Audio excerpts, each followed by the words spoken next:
Oh, my sweet, suffering soul, let me tell you the tragic ballad of the Royal Welsh College of Music Drama, Cardiff, a place where dreams go to die slowly, like a houseplant forgotten in a dark corner. Picture this. You arrive hopeful like a baby lamb trotting into a wolf's den, thinking, ah yes, this grand old building shall cradle my artistic soul. Wrong, the disabled parking, 3 spaces, 3. As if accessibility is some mythical privilege, not a basic human right. Imagine rolling up in a wheelchair, ready to soak in culture, only to be met with the crushing reality that the college's idea of inclusion is a cruel joke.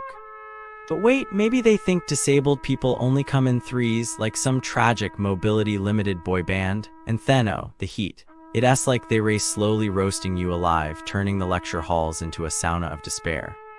You sit there, sweat pooling in places sweat should never pool, trying to focus while your brain melts into a puddle of regret. Is this education or a test of human endurance? Why must learning feel like a punishment from a medieval torture manual? Let us talk about the signature, rather, the lack of it. It's like they designed the place to be a labyrinth, a cruel game of find the lift or perish. You wander lost, a ghost in the halls, passing the same sad potted plant for the 17th time, wondering if this is purgatory. The staff, sweet, yes, but helpless, like baby deer thrust into customer service. Where's the next talk? You ask, voice trembling, they shrug, their eyes screaming, we too are victims here.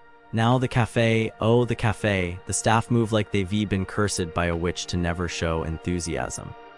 You order a coffee and they hand it to you with the energy of a deflated balloon. The building is gorgeous, they say, amazing architecture, they gush, but beauty is skin deep, darling, and the soul of this place? Rotten. And the food, oh the food. Imagine the saddest school lunch you've ever had, then remove all joy. No choices, no flavor, just a sad, lukewarm slab of something that dares to call itself lunch. You sit on the floor because there aren't enough chair size, the floor like a peasant at a royal banquet, except the banquet is a single sad sandwich and your dignity crumbling away. The performances? Excellent, they say if you can get in. But here's the catch, once you ray inside, you ray not allowed to live. No dancing, no live streaming, no fun. It's like attending a concert in a museum where the artifacts are the audience. The bands play, the crowd sits, and the atmosphere, deader than my hope for humanity. Why even have live music if you suck the life out of it? Now, the coffee counter staffo, they ray legendary, legendarily rude. They look at you like you've personally offended them by existing, like your mere request for a latte has ruined their entire bloodline. Scruffy? Yes, rude, painfully so. You leave feeling like you've committed a crime, and the punishment is the memory of their disdain. The admin, a black hole where emails go to die. You write, you beg, you plead silence. Deadlines pass like ghosts in the night, and you ray left holding the pieces of your shattered academic dreams.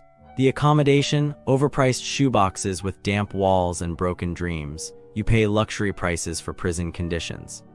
And the acting course, oh ho ho, pretentious, absolutely. It's less about skill and more about how quirky you can be while ignoring basic human decency. Bullying runs wild, unchecked, like rats in a cellar, and the staff. Nowhere to be found, report it, they blink at you like you've spoken in tongues. The facilities, outdated, broken, the pianos wheeze like old men on their deathbeds. The tech fails more than my will to live. Career advice. What career advice you ray thrown today?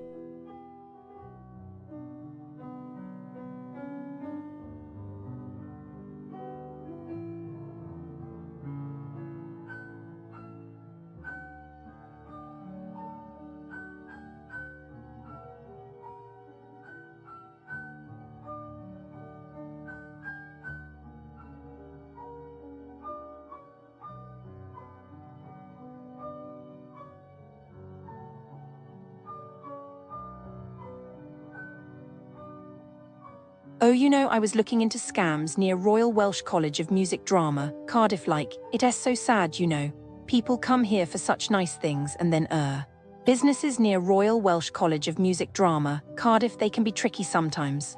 Like there was this souvenir shop, super cute from outside, but inside, oh no. Tourists would buy these handmade Welsh love spoons, right, but guess what? They were just cheap imports glued together badly. The shopkeeper would smile and say, oh, traditional craftsmanship, but no, just lies. I think the tourists probably found out later when the spoon broke in their bag. And the shop, probably still there doing the same thing. How could they? That's just wrong. And then, cafes near Royal Welsh College of Music Drama, Cardiff, some of them, they add extra charges to your bill if you sound like a tourist. Like service fee or table charge, but only for visitors. You don't notice until you check the receipt later.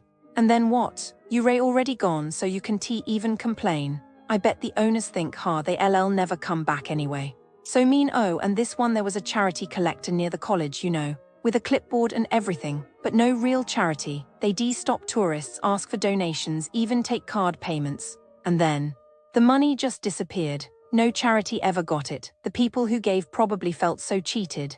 And the scammer probably just moved to another spot. Why do people do this? It's just sad, Tourists come here for music, for culture, and then this. Like, can we just be nice? I will now walk you through what the businesses around Royal Welsh College of Music and Drama in Cardiff tend to feel like for a visitor. First, the whole shopping complex feels like a maze of frustration.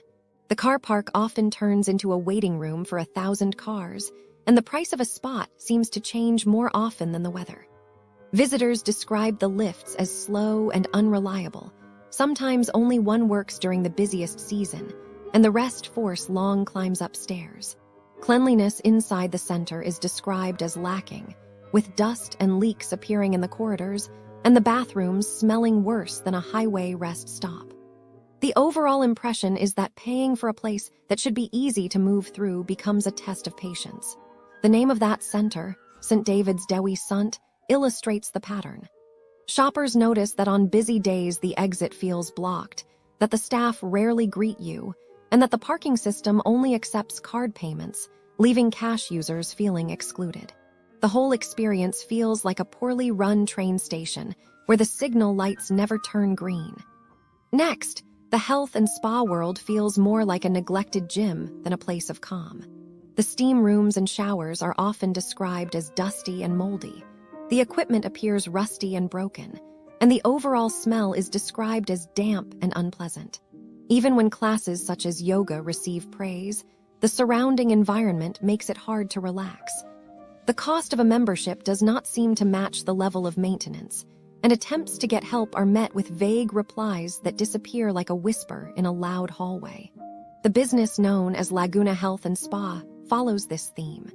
Members report that the changing rooms feel like a storage closet, that the pool area is noisy with children and loud music, and that the staff give only brief apologies and small discounts when complaints are raised. The whole setting feels like a promised oasis that has run out of water.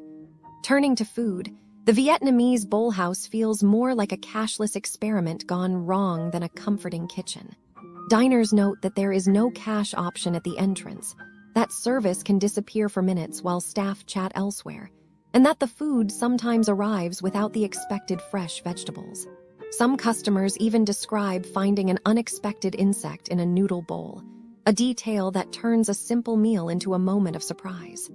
The overall vibe is that the restaurant tries to be modern, but ends up feeling distant and occasionally unsafe. The place called Pho Cardiff matches this image. The menu promises authentic flavors, but delivers broth that is oily, cold, and lacking the spice that defines the cuisine. Prices increase with hidden service charges that appear only on the final bill, leaving diners feeling tricked. The staff sometimes ignore tables, and the atmosphere can feel empty even when the room is full. A tiny coffee stop nearby tries to be a cozy spot, but the price of a simple latte feels as steep as a small luxury. The coffee itself receives praise, yet the cost makes it feel like an expensive indulgence rather than a friendly caffeine break. The small shop named Little Man Garage shows that even a pleasant cup can be shadowed by a feeling of being overcharged. The nightlife